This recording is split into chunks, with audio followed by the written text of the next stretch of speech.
दोस्तों, अगर मैं आपसे पूछूं कि बर्फ़ पानी में क्यों तैरता है यानी क्यों फ्लोट करता है, तो इसका जवाब आप बहुत आसानी से बता देंगे कि बेसिकली वाटर के मुकाबले बर्फ़ यानी आइस का वॉल्यूम ज़्यादा होता है और डेंसिटी कम होता है, और इसका ऑपोजिट आइस के मुकाबले वाटर की वॉल्यूम कम होता है और डेंसिटी ज़्यादा होता है। इस कारण से बर्फ़ पानी में तैरता है। अब अगर मैं आपसे पूछूं कि पानी के मुकाबले बर्फ़ की वॉल्यूम ज़्यादा क्यों होता है या इसका ऑपोजिट बर्फ़ के मुकाबले पानी की वॉल्यूम कम क्यों होता है, तो आप क्या जवाब देंगे? चलिए इस क्वेश्चन को थोड़ा अलग ढंग से बताते हैं। देखिए क्या होता है, जब एक स्पेसिफिक वॉल्यूम का वाटर फ्रीज होकर आइस में रूपांतरित होता है तो हम सभी को पता है कि उसका वॉल्यूम बढ़ जाता है। तो ये वॉल्यूम इंक्रीमेंट क्यों होता है, आज की वीडियो में हम इसे ही जानेंगे। तो चलिए वीडियो को शुरू करते हैं। इस टॉपिक को समझने के लिए हमें वाटर और आइस की माइक्रोस्कोपिक स्ट्रक्चर के बारे में जानना होगा। पानी की एक मॉलिक्यूल दो हाइड्रोजन एटम और एक ऑक्सीजन एटम से मिलकर बनता है। इसे हम H2O भी कहते हैं। अब ऐसा ही करोड़ों H2O मॉलिक्यूल्स पानी में या फिर आइस में रहता है, लेकिन दोनों अलग स्टेट यानी लिक्विड स्टेट में और सॉलिड स्टेट में इनकी स्ट्रक्चर में कुछ डिफरेंस रहता है।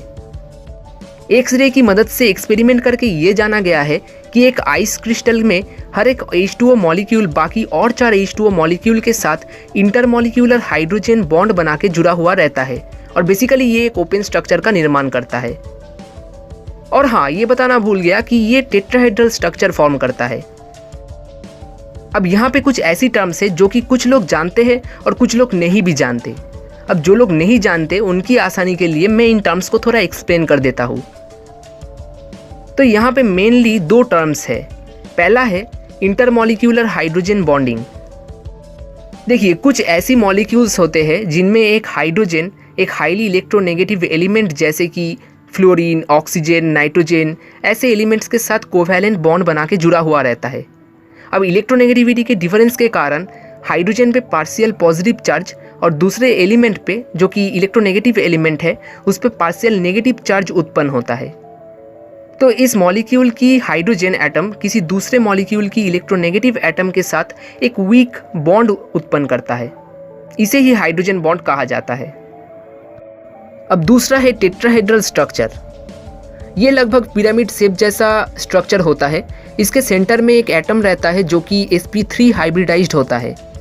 अब यहाँ आपको बता दूँ कि इसे अच्छे से समझने के लिए हाइब्रिडाइजेशन ऑफ ऑर्बिटल्स और उनकी अलग अलग स्ट्रक्चर के बारे में आपकी अच्छी खासी नॉलेज होना चाहिए।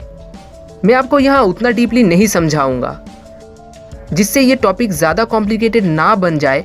उसका ही ध्यान रखते हुए जितना हो सके उतनी सरल शब्दों में मैं आपको समझाने की कोशिश करूँगा।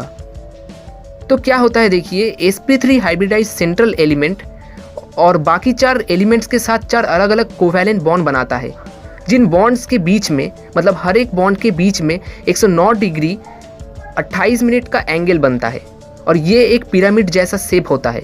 इसे ही टेट्राहेड्रल स्ट्रक्चर कहते हैं। और बर्फ में हर एक H2O मॉलिक्यूल बाकी 4 H2O मॉलिक्यूल्स के साथ ठीक ऐसा ही टेट्राहेड्रल स्ट्रक्चर बनाता है, जिस कारण से इंटरमॉलिक्यूलर स्पेस या कह सकते हैं इसके बीच में जो गैप रहता है वो ज़्यादा बन जाता है।